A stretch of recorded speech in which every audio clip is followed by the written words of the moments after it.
इयम् आकाशवाणी। सम्प्रति वार्ताः श्रूयन्ताम्। प्रवाचकः कृष्णप्रसादोपाध्यायः।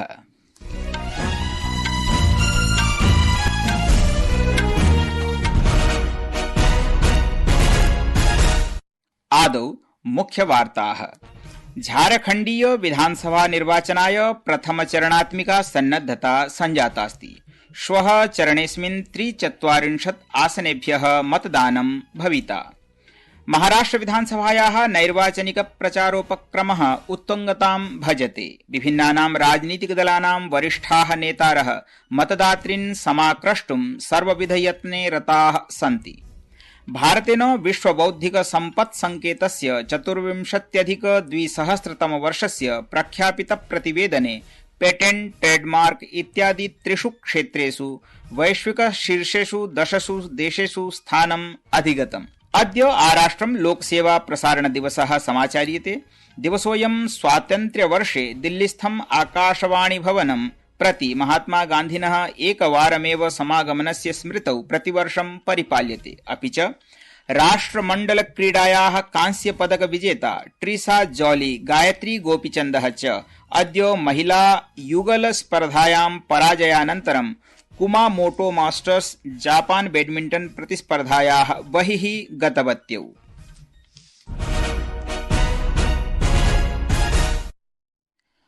अथ वार्ताः विस्तरेण।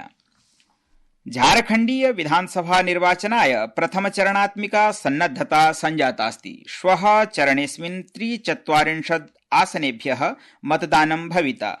द्वितीयचरणस्य मतदानम् अस्यैव मासस्य 20 तालिकायाम् 38 आसनेभ्यः भविष्यति। मतगणना च नवम्बर मासस्य 23 दिनाङ्के भविष्यति।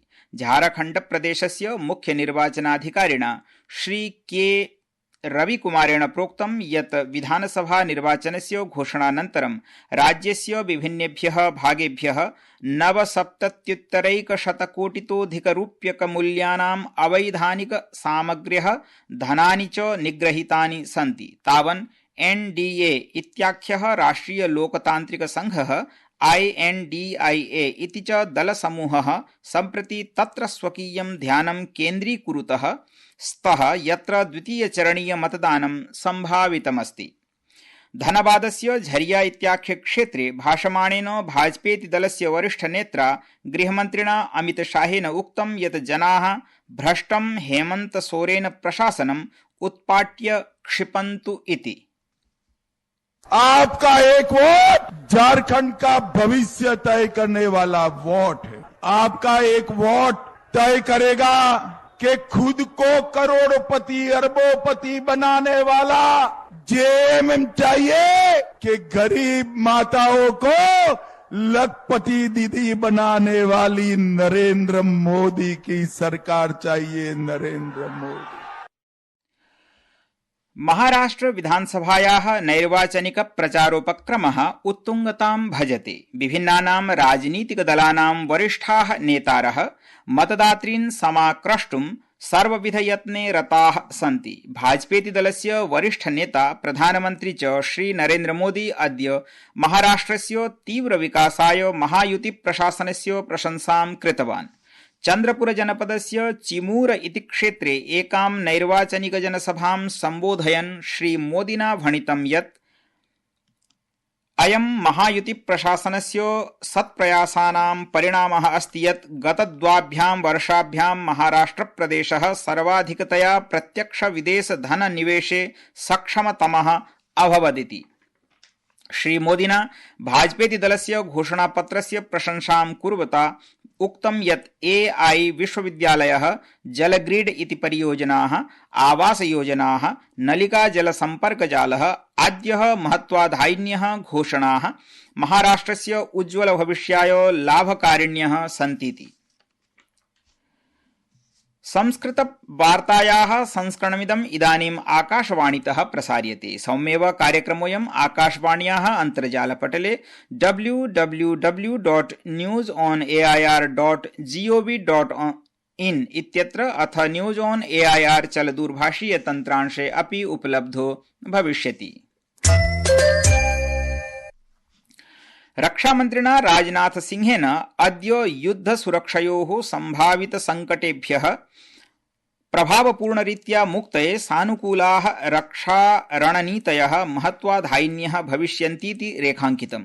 नवदिल्ल्यां दिल्ली रक्षा संवादः इत्याख्यस्य कार्यक्रमस्य उद्घाटनोद्बोधने श्रीसिंहेन सबलं निगदितं यत् सानुकूली रक्षेति एकं रणनीतिजन्यं विकल्पं नास्ति, परन्तु एका आवश्यकता वर्तते। तेन सबलं प्रतिपादितं यत् रक्षाव्यवस्था तादृशी भवेत् यया राष्ट्रं भविष्यत्कालिकानाम् आकस्मिकतया आगतानां संकटानां सामुख्यं सरलतया करणे सक्षमं स्यादिति।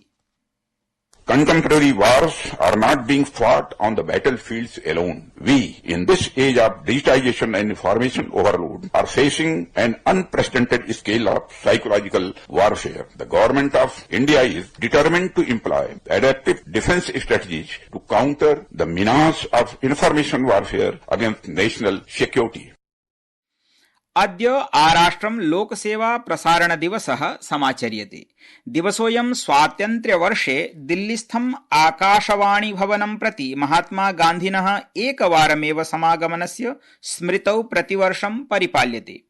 महात्मा गान्धिना विस्थापितजनाः सम्बोधिताः आसन्, ये हि हरियाणायाः कुरुक्षेत्र इति स्थले अस्थायीरूपेण निवासिताः आसन्।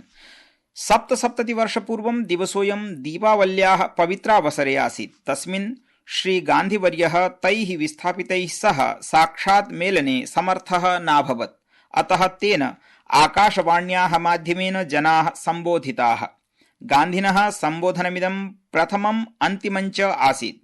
गान्धिना स्वकीयोद्बोधनस्य शुभारम्भः मम भ्रातरो भगिन्यश्च इति उक्त्वा कृतः आसीत्। श्री गान्धिवर्येण आकाशवाणीति माध्यमम् ईश्वरस्य चामत्कारिकी शक्तिः अस्तीति उक्तमासीत्। भारतेन विश्व बौद्धिक सम्पत् संकेतस्य 24,200 वर्षस्य प्रख्यापित प्रतिवेदने पेटेंट, ट्रेडमार्क इत्यादि त्रिषु क्षेत्रेषु वैश्विक शीर्षेषु 10 देशेषु स्थानम् अधिगतम्। एतस्मिन् प्रतिवेदने ज्ञायते यत् शीर्ष अर्थव्यवस्थासु पेटेंट, ट्रेडमार्क इत्येतौ समेत्य औद्योगिक प्रारूप अनुप्रयोगेषु उल्लेखनीया वृद्धिः जाता। भारतस्य बौद्धिक संपदा इति आईबी इत्यस्मिन् परिदृश्ये वैश्विक नेतृत्वरूपेण स्वकीयं स्थानं प्रबलतया स्थापयतीति। राष्ट्रस्य शुद्ध प्रत्यक्षकर संग्रहः 0.14% वर्धितमस्ति। वित्तवर्षेऽस्मिन् साम्प्रतं यावत् 10,000,000,12,00,000,000,000 करसंग्रहः सञ्जातोऽस्ति। सीबीडीटी इत्याख्येन केन्द्रीय कर संग्रह संघेन एतत् प्रतिपादितं यत् अस्य वर्षस्य 1 अप्रैलतः 10 नवम्बरान्तं यावत् प्रत्यावर्तिनः धनस्य समायोजनं प्राक् सकल प्रत्यक्ष कर संग्रहः 0.2+1% वरिवर्ध्य 15,00,000,000,000 सञ्जातः आसीत्। अस्मिन् कालावधौ 91,200,00,000,000,000 कर प्रत्यावर्तनं कृतमस्ति, यद्धि गतवर्षस्य अस्यैव कालस्य करग्रहणस्य तुलनायां 53% अधिकमस्ति।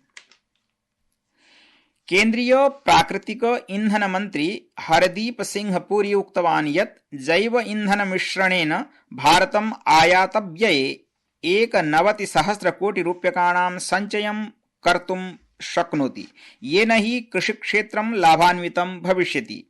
बेंगलुरुनगरे 27तमे ऊर्जा प्रौद्योगिकीय शिखर सम्मेलनस्य उद्घाटनं कुर्वन् असौ न्यगादीत् यत् भारतं जैव ईंधन मिश्रणे विश्वस्तरे भारतं द्वितीय स्थानं लभते इति।